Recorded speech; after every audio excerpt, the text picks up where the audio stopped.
We are. I think we're way hot on the mic here. Everybody, I'm Peter Cooper. I'm a museum editor here at the Country Music Hall of Fame Museum, and I have brought with me, I stole this dog, and this guy came along with him. This is Dierks Bentley. Honor to be here. Thanks a lot, Peter. You know, when Jake was a puppy, I'm not sure that he ever imagined you would have a place in the Country Music Hall of Fame Museum with your stuff up there. I don't think he did. I think, I was walking out of the house, like, I gotta grab Jake because, Jake's been with me through every phase of my career. Before I had a publishing deal, before I even had a gig, really. And then he was there, and I got my first gigs downtown, and he'd be waiting in the windowsill. He actually wore out a little spot on the couch where he'd wait for me. I'd go to work at TNN, and then sometimes I'd go right from work to playing a gig, and come home real late, and he'd be there, sitting in the window, put in his time. Oh, that was his years of grinding, was waiting in the window for me. Yeah, man, back when we probably did one of our first interviews, I might have brought him by your house back in the day. So he's been around through it all, and so wanted him to be here, to be part of this. This is a pretty special deal. So. You mentioned early days, and you came here and attended Vanderbilt for a fairly unspectacular academic career. But you also found a place, kind of a home at the Station Inn in some ways. This wonderful bluegrass club here that's probably the finest anywhere, certainly the funkiest anywhere. Yeah. But tell me about going down there as a young guy and discovering the music that was happening every night of the week in this little place. Yeah, it was the start of a lot for me. Was the Station Inn. When I got to Nashville, the first thing I did was actually get an internship with the Country Music Association. Like on day 2 of being here, went over there and was able to get an internship and kind of figure out how what made Nashville spin and how it worked. And I kind of got turned off pretty quickly just by the music scene. It wasn't really what I was expecting it to be. Everyone was kind of trying to follow Garth, and he's kind of a hard guy to follow. And I was looking for the source, the good. Where's this the heart of this town? And really wasn't finding it there on 16th and 17th Avenue. And I just happened to read the Nashville scene thing, said bluegrass, Station Inn, Tuesday nights, $5, and went down there just on a whim, and ended up finding what I was looking for. Just guys that were, and girls that were just dressed, they weren't wearing starched jeans and big belt buckles, and they were just wearing regular clothes, but they had all the chops, man. They were able to sing together and play together, and just a great energy and spirit, and very sharing and open and non-competitive, and just a real love of not only bluegrass music but of just country music in general. And it was a real moment for me, one of 3 or 4 moments in my life when things really clicked, and I kind of gave up on the rest of Nashville and just kind of focused on the Station Inn and that whole bluegrass community scene, and that's really where everything kind of started for me. They really opened up to you and brought you into the circle, it seems like. I know Mike Bubb has talked about how, first you're out there in the crowd, and then all of a sudden you were getting up there on stage. But yeah, just a disciple of the Station Inn, went there every Tuesday night without fail for about 5 years. I don't think I only missed one time in about a 5-year period. I was just there all the time. And it was a community beyond that. It's the picking parties at people's houses. I just love country music. I don't know whether I'm a country singer, I'm a country fan, and I'm a student of country music. I'm not really sure exactly what order those even fall in. Even now, I don't know. I was driving around last night listening to Eddie Stubbs like I always do on WSM, 650 AM WSM, and in between breaks I had to call him because he played something great. He played deep catalog, Goldie Hill stuff, it was like really deep catalog. And so I had to call him up and thank him for cauterizing, sterilizing, and sanitizing the country music airwaves as he does nightly. And we started talking about country music and just catching up. I'm driving around the same truck I've always driven, and just doing the same things I still do after, call Eddie Stubbs up and talk about country music, And so, he's a big part of that bluegrass community. So a lot of things have changed for me, but in a lot of ways things are still the same. I still think that's the source of great music in this town, is that community. Now, you did not grow up, and I didn't realize this until I saw this exhibit, Every Mile of Memory. You actually, one of your first musical idols was Billy Idol. Yeah. I used to spike my hair like him every day for like 6th and 7th grade. It took about 30 minutes to get ready for school. I'd be there just moose trying to get it all spiked up. Yeah, it's all on display out there now. I can't hide from any of the past. But my sister was 4 years older than me. She loved music, and my dad loved country music. And I drove around in the car with my dad. We listened to country music, and so I loved that. But at 13, I got turned on to electric guitar and a lot of rock music. And my sister had a big influence on me as well. She loved U2 and Madonna, and I think Billy Idol was just through some friends of mine. But I don't know, something about that. You're 13, 14 years old, and someone's singing with a lot of bravado. I think that's the same reason why I got turned on to country music later on in life, was through Hank Jr. Just that I don't know, just that kind of, that testosterone, I guess it was, just hearing that, it was like, yeah, man, that's cool, that's tough, I like that. And but yeah, the original idol was Billy Idol, and I actually had a chance to meet him, which was pretty cool. And you had, at age 6, you drew a picture of yourself. I guess it was a school assignment of what do you want to be, and you said, oh, Dierks Bentley rock star. And I'm going to sing really good for the people. I'll sing real good for the folks out there, yeah. It's pretty close to country star. It's, a lot of the elements of country music are rock these days, so maybe it did come true. But yeah, so my favorite part of that whole deal was the teacher had written "interesting story" next to it. I don't know who that teacher was, but I'd love to show that picture.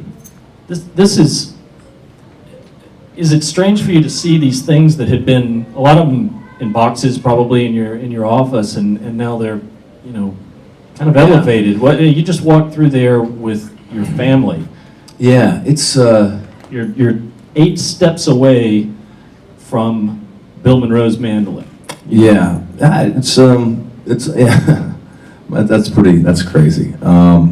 Like I said, I have so much respect for country music, and I love it so much. And this building is just amazing. I mean, it's just such a great, it honors country music so well. I mean, I was just talking to Kyle out there earlier about, I used to work at I worked out of the original Country Music Hall of Fame back in '99 probably. I was working on through TNN. I had a chance to work kind of freelance on a CBS News piece, a 13-part documentary on country music. So I was the guy, like the local guy in Nashville they hired to freelance. So I was working in and out of the old original Hall of Fame, and still have a lot of memories. Obviously meeting Kyle and all the curators and everyone that's looks after country music, past, present, and future. But seeing like old boots, I think I saw some Lefty Frizzell's boots, and I remember seeing this document.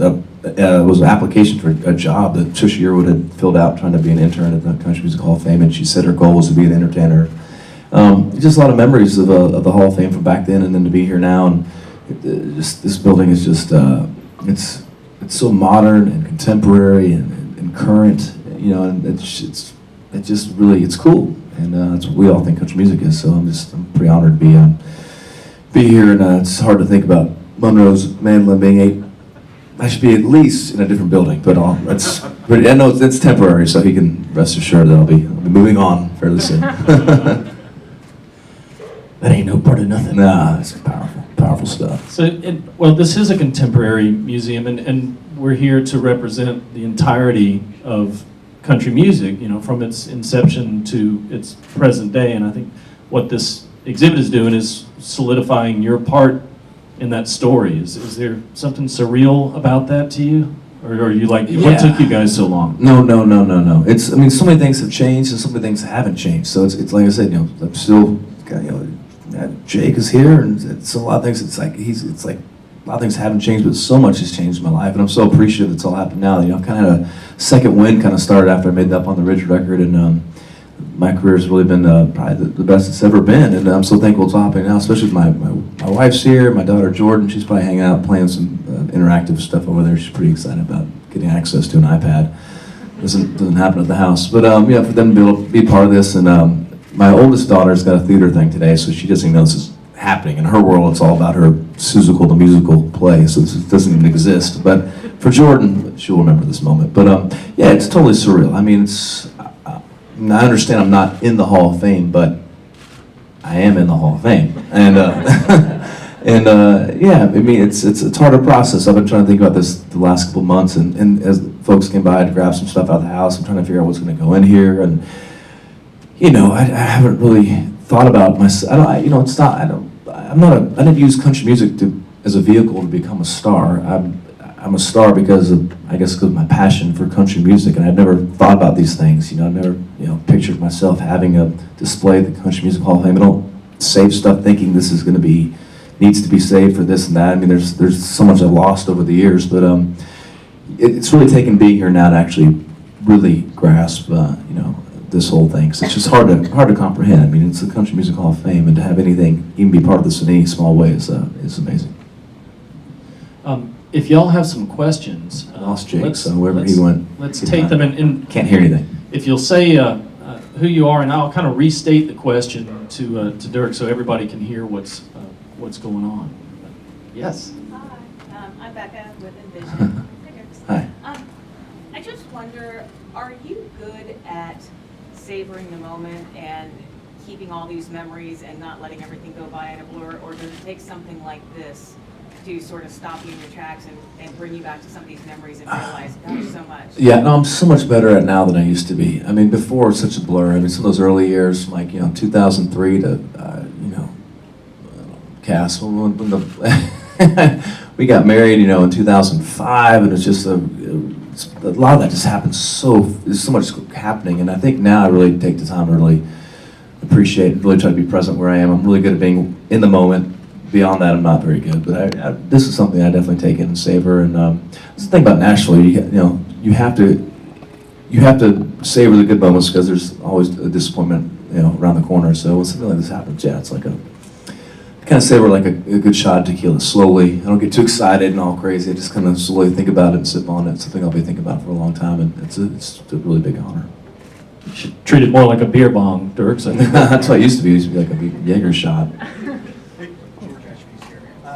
Really? There are some things, I mean, since we're in the Hall of Fame, those items out there are called artifacts. Right. And where have some of those artifacts been? I mean, some of the more distant places that some of those artifacts came from, other than your house or your... Well, yeah. I mean, the question, just for folks in the back, is where before that stuff was in that glass case, where was it?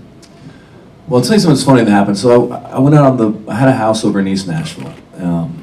Got it for like 90 grand back when it was, you know, old school, back when it did take me 30 minutes to drive downtown to Country Music Hall of Fame.